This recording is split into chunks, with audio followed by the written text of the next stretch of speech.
Hello, welcome to this week's Homebrew Wednesday video. This is the third attempt at this today. I've been interrupted 4 or 5 times today while I've been getting this video out, and oh dear, one of those days folks, one of those days. If it's not the drillers and the builders next door putting up some bloody thing, it's the washing machine in the kitchen going off, people walking in and don't get me started. Oh. How are you? Are you all right? Look what I've got here. I've got a beer. I was going to do a review today.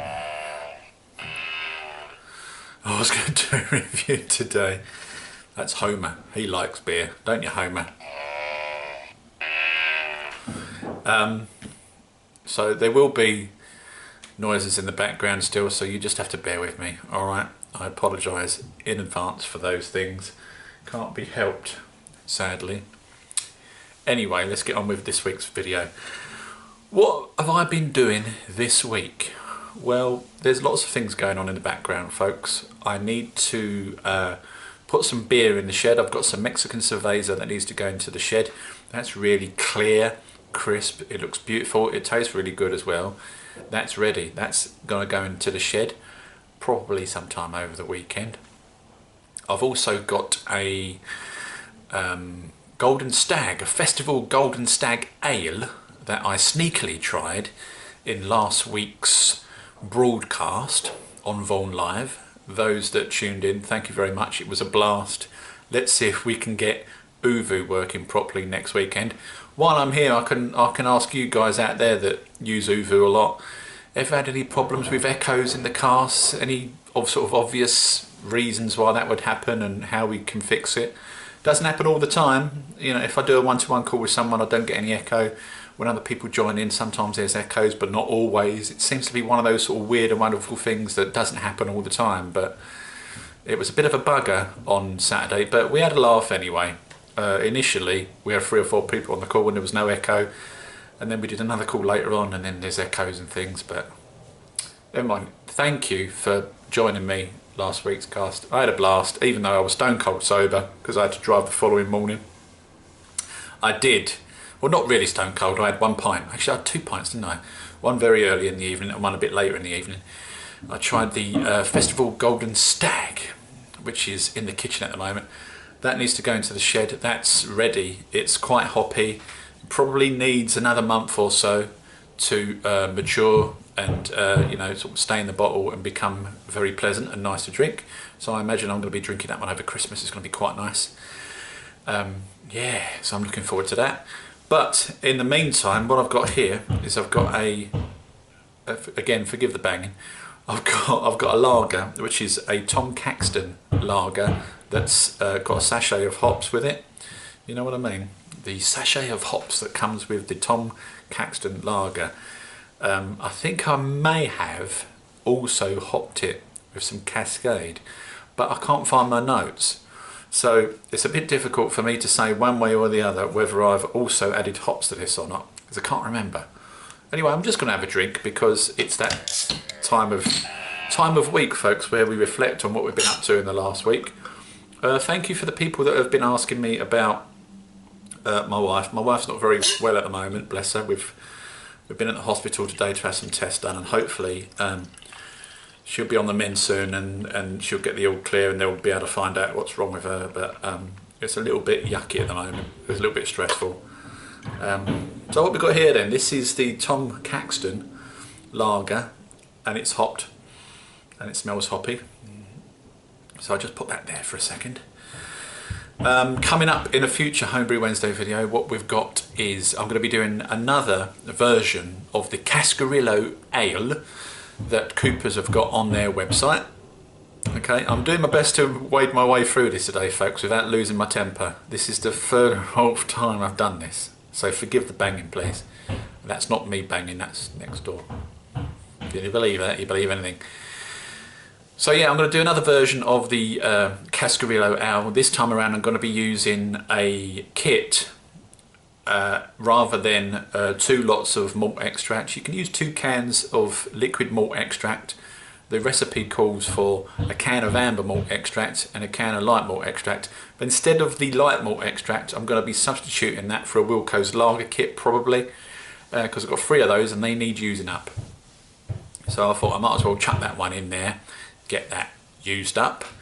And also this time around I'm going to be chucking some, steeping some grains in, crystal malt. I'm going to be doing probably 300 grams, steeping that in water overnight for 24 hours in the fridge, and really looking forward to giving that a go. And I'll record it and we'll put it up on YouTube, and you lot can have a little look at it and see if you want to have a go at it yourself.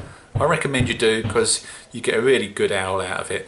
This time around obviously we're going to have the additions of the crystal malt, and hopefully it'll be a little bit sort of toffee like, because I do like a little bit of sweetness in my beers. So let's have a little quick taste test of this, folks. This has been out in the shed of doom for quite a while, so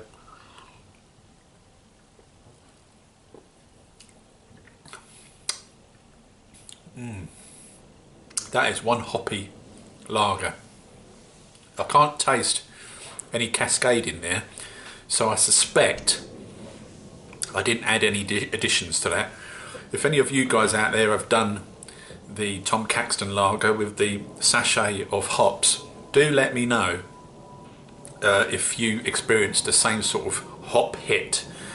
I like my hops a little bit fruity, sort of citrusy, which is why I like doing the Cascade, Cascarillo. I like the Cascade, I like Amarillo, and I like Citra. Hops, they're really nice. Not so much, you know, that some of the lager yeast like SARS and all that. I'm not. It's okay. I'm not really bothered. It's sort of nothing to me. You know what I mean? It's all right. This is quite hoppy still. It's a really hoppy.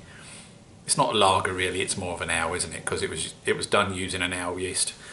But it's all right. You know, I think I've probably got about another 7 or 8 bottles left. I haven't really got as much beer in the shed as I thought I did. I'm gradually weaning my way down. You know, with doing the broadcasts every week, we tend to have, you know, 6 or 7 pints while we're doing the casts. As you would if you were going out with your mates, you know, it's all right. I'm with my friends. We're having a good time. Obviously, I didn't do that last week, but this Saturday, the cast is going to be on. Hopefully, there'll be no interruptions this week, folks, and we'll be able to have a good time and a laugh and a joke. We get Uvu working, and we'll have a chug even, maybe. Who knows? Who can say? But I've got the playlist sorted out already today. I took some time this afternoon to sort out a playlist for this weekend, and there's some really good soul, jazz, funk tunes in there with a couple of surprises. So hopefully you'll be able to join me on Saturday and we'll have a good laugh. Alright?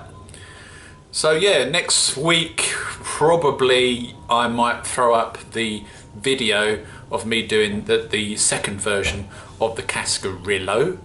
Look out for that. If it's not next week, it will be the week after. I don't like to promise because, you know, if things don't work out or, you know, stuff happens in the background that stops us from doing things, then you're not going to be disappointed, okay? But it will be on YouTube at some point within the next, you know, 2 or 3 weeks or something like that. I've already started growing the yeast up, and the yeast is basically been harvested from 3 or 4 Cooper's Sparkling Owl bottles. Now the Cooper's Sparkling Owl is basically conditioned in the bottle, so what you can do is you can pour off the owl, leave the yeast at the bottom, stick it on the bloody stir plate and grow it up, mate, which is exactly what I've done. So I've done the first step. I've done a litre starter with some of the cultivated yeast from the Cooper's bottles, and what I'm going to do with that, I've stuck it in the fridge. I'm going to leave it in there probably 48 hours, maybe 3 days, just to let the yeast settle and, you know, the malt extract and that get to the bottom. Pour off the bulk of the liquid that's in there, chuck it into a 2 litre starter. So it's basically a step up, and you know, you get a better yield on your yeast if you do it in 2 steps like that rather than just doing a 2 litre start from scratch. At least that's what I've read. This is what we've been told. All evidence points to the fact that if you step it up in that fashion, you get better yeast and you get more yeast. That's the main thing, isn't it? We want to make sure we've got enough yeast in there, basically, when we do this beer. If we haven't, then obviously I'll have to find a packet of yeast and just chuck that in somehow. So there's that to look forward to, and also some taste tests over the course of a few weeks. I did try and do a video earlier. I opened up a bottle of St. Peter's IPA. I wasn't really happy with the video. I was getting interrupted with things happening left, right and centre. And I was going to do it again, but you know, with the interruptions, I only had one bottle as well. It was just not worth sticking it up on YouTube, folks. But basically, the outcome was, if you like hoppy beers, then you're going to love that. And when I say hoppy, I mean mofo hoppy. Alright? So give it a go if you really like mofo hoppy beers. For me, it was just a bit too much. It was too bitter. It was quite malty, in fact. But there was a bitterness to it that I didn't quite like. And the hops used in there, I wasn't really that impressed with, to be honest with you. I like sort of sweeter, citrusy kind of beers and ales, and it really didn't have any of that in it. Not a massive lover of that particular beer. So if I had to score it, and this was just for me, 5 out of 10 probably. It's not that good. But then you might love it. If you're a hophead, you're going to go, what are you talking about, Roy? This is fantastic. It gets a 10 out of 10. It's the best ale in the universe. Not for me, it isn't. We've all got different tastes, haven't we, at the end of the day? What you like, I don't like. What I like, you don't like. Don't really matter at the end of the day, does it? It's up to you to make an informed decision as to whether you think that you might like an ale or not. So, with all the bloody interruptions I've had today, I decided not to bother sticking that up, because it just got split up into like 3 or 4 separate videos, and it was a mess. Unlike this one, which is really organised with the banging in the background. So that's all for me, folks. Not really got much else to say for this week. Hopefully I'll see you this Saturday on the Lakey Bloke Vaughan Live TV cast. Do join me, I'll stick a link down below. Really good to see you as always. If not, I'll see you in next week's Homebrew Wednesday video, whatever I'll be doing between now and then, and we'll go from there. Alright, so see you later. Ta-da!